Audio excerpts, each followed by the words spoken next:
Hi everyone, कैसे हैं आप सब लोग। आशा करते कि आप सब लोग बहुत बढ़िया होंगे। हम पढ़ रहे हैं इनफिनाइट सीरीज़ की कन्वर्जेंस और डाइवर्जेंस चेक करने के लिए कुछ टेस्ट।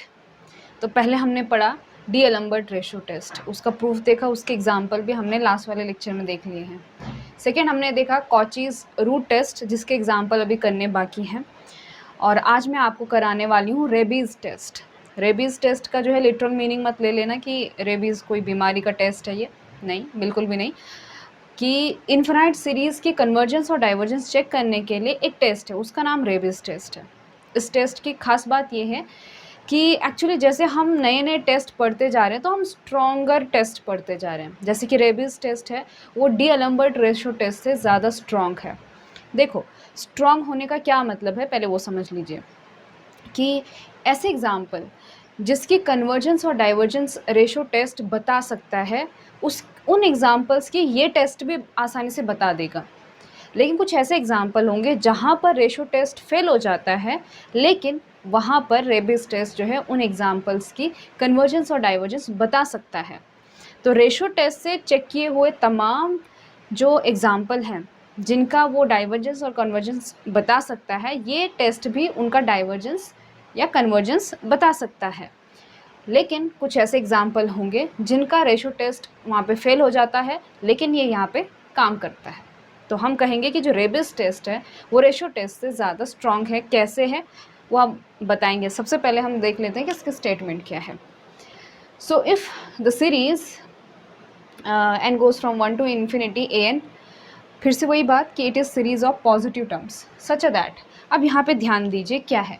जैसे हमारा रेशो टेस्ट था, वहाँ पे हमारा था A N upon A N plus one, limit N tends to infinity. ठीक है, लेकिन यहाँ पर क्या है, A N upon A N plus one minus one multiplied में एन, और इसकी हमने ले लेनी है लिमिट। तो मान लीजिए इसकी लिमिट आती है एल। तो इसके अंदर दो कंडीशन है, इसके अंदर तीन कंडीशन थी, L greater than one, less than one, L is equal to infinity.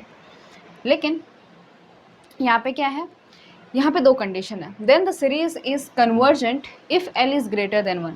अगर आपका एल ग्रेटर देन वन है तो सीरीज कन्वर्ज करेगी, और लेस देन वन है तो सीरीज डाइवर्ज करेगी। सिंपल सी बात है। तो ये है आपका रेबीज़ टेस्ट। चलिए अब इसका प्रूफ देखते हैं। तो चलिए केस फर्स्ट की बात करेंगे, बहुत ही सिंपल है। ऐसा ही केस सेकेंड भी है। तो पहले केस में हम बात कर रहे हैं कि जब आपकी लिमिट जो है वो ग्रेटर देन वन आ रही है, तो उस केस में जो सीरीज़ होगा वो कन्वर्ज करेगा। तो ध्यान से देखिएगा आप इसको कि अगर l जो है वो ग्रेटर देन वन है तो आप एक ऐसा नंबर p चूज़ कर सकते हो जो l और वन के बीच में हो। अल्टीमेटली आप ये कहना चाह रहे हैं कि आपका जो p है ना वो ग्रेटर देन वन है। ठीक है, अगर p ग्रेटर देन वन है तो p सीरीज़ टेस्ट से हम एक कन्वर्जेंट सीरीज़ बना सकते हैं जो कि इस तरह की होगी। अगर आप bn क्या लेते हो, अगर आप bn लेते हो 1 अपॉन n की पावर p, तो इसका मतलब ये है कि ये जो सीरीज़ होगी summation n goes from 1 to infinity 1 upon np, ये कैसी होगी, ये कन्वर्जेंट होगी p सीरीज़ टेस्ट से। ठीक है ना, p सीरीज़ टेस्ट से जो कहती है कि अगर आपका p ग्रेटर देन वन है तो ये जो सीरीज़ है वो कन्वर्ज करेगी। ठीक है, अब आपने यहाँ पर जो है कंपैरिजन टेस्ट लगा देना है। हमने जो है स्टार्टिंग में 6 कंपैरिजन टेस्ट पढ़े थे, तो उसमें से आई थिंक सो ये 6th वाला ही है जो कि ये कहता है कि आपका जो है बी एन कन्वर्ज करेगा तो ए एन कन्वर्ज करेगा, और उसके लिए कंडीशन ये थी कि A N upon A N plus one is greater than B N upon B N plus one for all N. यानी कि ये बी एन कन्वर्जेंट है, तो ए एन कब कन्वर्जेंट होगा, अगर वो इस कंडीशन को सेटिस्फाई करे तो। ठीक है, so A N will be convergent अगर A N upon A N plus one is greater than B N upon B N plus one. तो यहाँ पे मैंने क्या लगा दिया, कंपैरिजन टेस्ट लगा दिया है।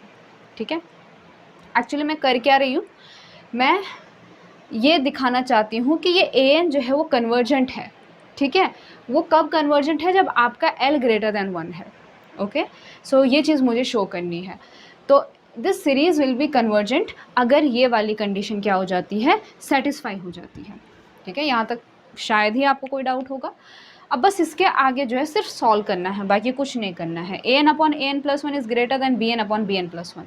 अब बस हमारे पास क्या है, हमारे पास बी एन और बी एन प्लस वन है, उनकी वैल्यू सब्सटीट्यूट करनी है। तो बी एन क्या है आपका 1 अपॉन एन की power P, so it is 1/n की पावर p। अब bn+1 क्या है, 1/n की पावर p, तो ऊपर जाके वो न्यूमरेटर में चला जाएगा, ठीक है। सो ये अल्टीमेटली आपका क्या बनेगा, n+1 की पावर p अपॉन n की पावर p। आप इसी चीज़ को कैसे कर सकते हैं, आप फिर इसको n+1 अपॉन p की पावर 1/n की power p for all n कर देंगे, फिर इस n को नीचे सेपरेट कर देंगे, तो आपका क्या बनेगा, 1+1/n की power p for all n, where for n upon n+1 greater than 1+1/n की power p for all n, ठीक है। चलिए अब आप आगे क्या कर सकते हैं, सिंपल सी बात है, आप इसको खोल सकते हैं बाइनोमियल थ्योरम से, ठीक है।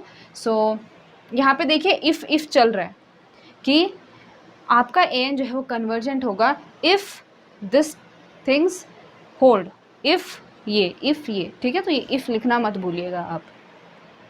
So if an upon an+1 is greater then, अब इस पर हमने क्या लगा दिया, बाइनोमियल एक्सपांशन लगा दिया, तो ये क्या आएगा, 1+p इंटू 1/n, ठीक है। उसका जो पावर है 1/n का power 1 plus p into p minus 1/2 factorial, ठीक है ना। यहाँ पे 1 फैक्टोरियल है अपॉन में, इधर 2 आ गया, और 1/n की पावर 2, ठीक है, एंड सो ऑन। फिलहाल हमको जो है यहीं तक चाहिए, क्योंकि लास्ट में हम n टेंड्स टू इन्फिनिटी करने वाले हैं, तो बाकी सारी टर्म 0 हो जाएंगे। ओके अब हम क्या करेंगे कि जो ये 1 है इसको मैंने इस साइड ले आई। सो an upon n+1 -1 is greater then p upon n +2 plus p into p -1/2n²। अब आप सोच रहे होंगे कि मुझे ऐसा लग रहा होगा कि मैं इस थ्योरम को रीड कर रही हूँ, मैं इसलिए रीड कर रही हूँ क्योंकि इसमें सिर्फ और सिर्फ कैलकुलेशन है, ठीक है, जो आप आसानी से कर सकते हैं। So this is an upon n+1 -1 is greater then p upon n into plus p into p -1/2n² plus and so on. अब देखिए यहाँ पे क्या आ गया, डिनोमिनेटर में n आ गया है, और ये n जो है वो इन्फिनिटी तक जा रहा है, तो आप n कॉमन निकाल सकते हैं। जब आप इसमें से n कॉमन निकाल दोगे तो आप इस n को यहाँ ले आ सकते हो इसके मल्टीप्लाई में, तो क्या बनेगा आपका, if n into an upon an+1 -1 is greater then p upon 1 हो जाएगा ये, plus p into p -1/2n plus and so on. और ये हमारा क्या था, ये हमारी रेबिस टेस्ट की लिमिट थी, है ना। अगर मैं इस पर लिमिट अप्लाई करूँ, limit n tends to infinity दोनों की तरफ, तो क्या आ जाएगा, limit n tends to infinity n into an upon an+1 -1 is greater than limit n tends to infinity p plus p into p -1/2n and so on. अब आपने क्या कर देना कि देखो क्वेश्चन में हमने क्या कहा था कि ये क्या चीज़ है, ये आपका l है, तो इसकी जगह मैंने क्या लिख दिया, l लिख दिया, ठीक है। So this is your n which is greater then, अब मैं यहाँ पे n टेंड्स टू इन्फिनिटी करूँगी तो ये यहाँ से लेकर आगे की तमाम जितनी टर्म्स हैं वो क्या हो जाएंगी, 0 हो जाएंगे, सिर्फ क्या बचेगा, p बचेगा। सो यहाँ तक आप समझ पा रहे होंगे कि यहाँ पे ये क्या आ गया, ये l आ गया, l is greater then p, लेकिन p हमने कैसा चूज़ किया था, p हमने एक से बड़ा चूज़ किया था। सो l is greater then p and p is greater than 1, ठीक है। सो this series is convergent if l is greater then p and p is greater than 1, यानी क्या कि आपका l इज़ ग्रेटर देन 1। बस वही तो करना था हमने, हम क्या लेके चले थे, हमने कहा था कि l is greater then p, p is greater than 1, शुरुआत यहाँ से की थी। तो ये कन्वर्जेंट कब हुआ, जब आपका वही आया l is greater then p, p is greater than 1, यानी कि ये जो बात हम लेके चले वो सही लेके चले एक तरह से। सो सिंपल सी भाषा में जब आपका n कन्वर्जेंट तभी होगा जब आपका l क्या होगा, ग्रेटर देन 1 होगा। So which is true, okay. So this series is convergent, ठीक है। तो यहाँ तक मुझे नहीं लगता कोई प्रॉब्लम होगा केस 1 में। Now it is case second, बिल्कुल भी कोई चेंज नहीं है, बस ग्रेटर देन और लेस देन का चेंज है। तो इस बार आपने क्या ले लिया, l लेस देन 1 ले लिया, तो ऑब्वियसली आप एक p चूज़ करेंगे कि वो l और 1 के बीच में हो, p जो है वो लेस देन 1 हो, ठीक है। सिंपली आपने बस ये चूज़ करना है कि आपका p लेस देन 1 हो जाए। तो फिर से हम एक bn बना देंगे जो कि 1/p होगा। तो इस बार क्योंकि p आपका लेस देन 1 है तो जो bn वाली सीरीज़ होगी वो डाइवर्ज करेगी, ठीक है। फिर से हम क्या लगा देंगे, कंपैरिजन टेस्ट लगा देंगे। यहाँ पे जो हमने अभी तक किया बस उसी का मैं रिपीट टेलीकास्ट कर रही हूँ, बस वहाँ पे यहाँ पे ग्रेटर देन था, यहाँ पे लेस देन था, तो n कब डाइवर्ज करेगा, फिर से वही कंडीशन कि an upon n+1 is less than bn upon bn+1 for all n। फिर से मैंने जो है बी एन और बी एन प्लस वन की वैल्यू डाल दी, तो ये उल्टा हो जाएगा क्योंकि यहाँ पे 1 में है, so it is n plus one की पावर p, n की power p again which is less than, यहाँ पे इफ़ लिखना मत भूलना, 1 प्लस 1/n का power p for all n। इस पर फिर से लगा देंगे binomial, so 1 plus p upon n plus p into p minus 1/2n square plus so on. फिर से आप इस 1 को क्या ले लेंगे, राइट हैंड साइड की तरफ ले लेंगे, बस यहाँ पे लेस देन इक्वल टू है। So if an upon n plus 1 minus 1 is less than p upon n plus p into p minus 1/2 n square, अब क्या कर देंगे हम, इस नीचे से n को कॉमन निकाल देंगे, उधर जाके मल्टीप्लाई हो जाएगा। So if n into the bracket वाली term is less than p plus p into p minus 1/2n, दोनों तरफ लगा देंगे limit. So limit n tends to infinity, ये वाली term is less than limit n tends to infinity, वो वाली term. लेकिन क्वेश्चन में ये क्या था, ये आपका था L, तो मैंने इसकी जगह लिख दिया L। और यहाँ पे जब आप n टेंड्स टू इन्फिनिटी करोगे तो यहाँ से लेकर यहाँ तक क्या हो जाएगा, सारा ज़ीरो हो जाएगा क्योंकि डिनोमिनेटर में n है, तो यहाँ पे सिर्फ बचेगा p। लेकिन p हमने कैसा चूज़ किया था, less than 1, so L is less than p, p is less than 1, यानी कि L is less than 1 which is true. ठीक है, तो an जो है वो डाइवर्जेंट है कब, जब आपका L लेस देन 1 है। सो सिंपली हमने L भी लेस देन 1 लिया था, तो वही कंडीशन आ गई, विच इज़ ट्रू का मतलब ये है कि जो हम कंडीशन लेके गए थे वही कंडीशन आ गई। ठीक है, तो इसका मतलब an आपका क्या है, डाइवर्जेंट है। तो यहाँ पे जो है आपका L इन्फिनिटी आएगा, इसका कोई केस नहीं है। और ये केस कैसे सॉल्व होता है वो अब हम देखेंगे।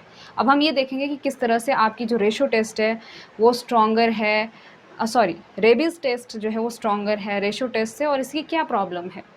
ठीक है, क्योंकि हमने यहाँ पर L इज़ इक्वल टू 1 पे कोई डिस्कशन नहीं करा है। इसका मतलब क्या होगा कि L इज़ इक्वल टू 1 पे फिर से रेबीज़ टेस्ट फेल होता है। Let's see. तो बात चल रही थी कि जब आपका L इज़ इक्वल टू 1 हो तो ये टेस्ट फेल हो जाता है। तो इसका फिर से एक एग्जांपल है, बस आपको ये बताने के लिए कि test L is equal to 1 पे फेल होता है। फिर से वही 1/n जो है वो एक डाइवर्जेंट सीरीज़ है, और अगर आप 1/n के लिए ये लिमिट ले लेते हो तो इसका आंसर 1 आ जाता है। बड़ा सिंपल है इसका निकालना। सो n into an/n plus 1 minus 1 जो है वो 1 आ जाता है, जबकि इस केस में आपकी जो सीरीज़ है वो डाइवर्जेंट है। वहीं पर एक और एग्जांपल है, series summation n goes from 2 to infinity 1/n into log n whole square, और ये क्या है, ये कन्वर्जेंट है। अभी कैसे है ये हम थोड़ा सा भविष्य काल में देखेंगे, जब हम कॉचीज़ इंटीग्रल टेस्ट पढ़ेंगे तो वहाँ पे हम देखेंगे कि ये जो है वो एक कन्वर्जेंट सीरीज़ है। लेकिन अगर इसी का मैं लिमिट निकालूं तो इसका आंसर 1 आ जाता है। आप इसको सॉल्व करके देखना। ठीक है, तो कहने का मतलब ये हुआ कि यहाँ पर एक सीरीज़ डाइवर्जेंट है उसके लिए भी लिमिट 1 आ रहा है, एक सीरीज़ कन्वर्जेंट है उसके लिए भी लिमिट 1 आ रहा है। तो आपकी जो रेबीज़ टेस्ट है वो L इज़ इक्वल टू 1 पे फेल हो जाती है। तो अब हम बात कर रहे थे कि आपका जो रेबीज़ टेस्ट है वो रेशो टेस्ट से स्ट्रॉन्ग कैसा है। स्ट्रॉन्ग ऐसा है कि मान लीजिए ये एक सीरीज़ है जो कि कन्वर्ज करती है थ्रू रेशो टेस्ट, मतलब हमने उसका टेस्ट लिया, रेशो टेस्ट लिया और वो कन्वर्जेंट हुई। ठीक है, इसका क्या मतलब होता है कि ये वाली जो लिमिट होगी वो ग्रेटर देन 1 होगी। Okay, so limit n tends to infinity n into an/n plus 1 minus 1, इसका आंसर कितना आ जाएगा। देखो ये आपका क्या है, ये ग्रेटर देन 1 है, तो ग्रेटर देन 1 माइनस 1 कुछ नंबर आएगा। ठीक है, और अगर आप n टेंड्स टू इन्फिनिटी करोगे तो वो किसकी तरफ मतलब एक पॉजिटिव नंबर आएगा यहाँ पे, तो वो किसकी तरफ डाइवर्ज करेगा, इन्फिनिटी की तरफ डाइवर्ज करेगा। ठीक है, तो इन्फिनिटी आ गया, मतलब इन्फिनिटी इज़ ग्रेटर देन 1, तो रेबीज़ टेस्ट क्या कहता है कि if L is greater than 1 तो वो कन्वर्ज करेगा। तो यहाँ से जो है ये कन्वर्ज कर रहा है बाय रेबीज़ टेस्ट। तो अगर कोई सीरीज़ रेशो टेस्ट से कन्वर्ज कर रही है तो रेबीज़ टेस्ट से भी कन्वर्ज कर रही है। उसी तरह से अगर कोई सीरीज़ डाइवर्ज करती है रेशो टेस्ट से, जैसे कि इस केस में लेस देन 1 हो गया, तो यहाँ पे जो भी आंसर आएगा वो माइनस कोई नंबर होगा, माइनस कोई नंबर ही होगा, है ना, ज़ीरो तो होगा नहीं, क्योंकि प्रॉब्लम तब आती है जब an/n प्लस 1 ज़ीरो हो जाता है, लेकिन ज़ीरो की बात नहीं चल रही है।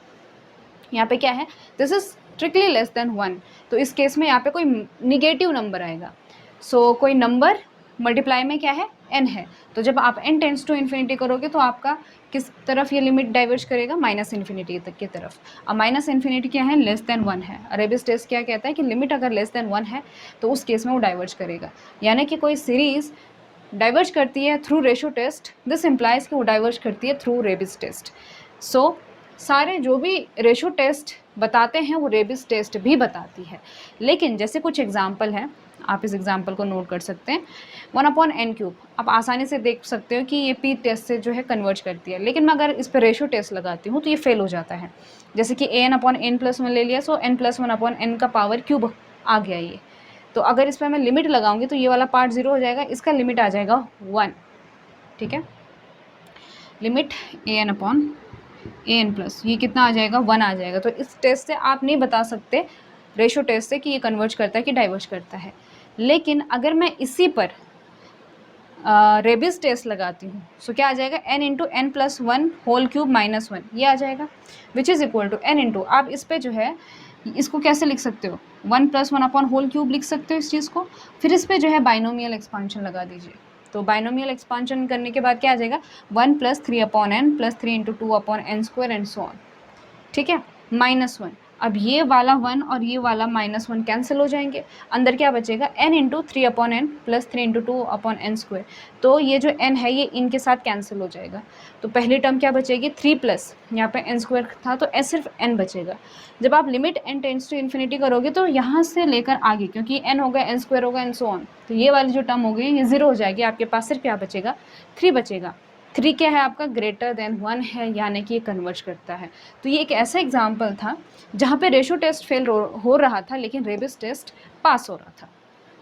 ठीक है, तो ये एक रीज़न है जब हम कहते हैं कि रेबिस टेस्ट जो है वो रेशो टेस्ट से स्ट्रॉन्गर है। लेकिन एक कंडीशन है कि अगर इसके लिमिट में ई यानी कि एक्सपोनेंशियल ई, ये ई अगर नहीं आता है तो आप इसको अप्लाई करेंगे।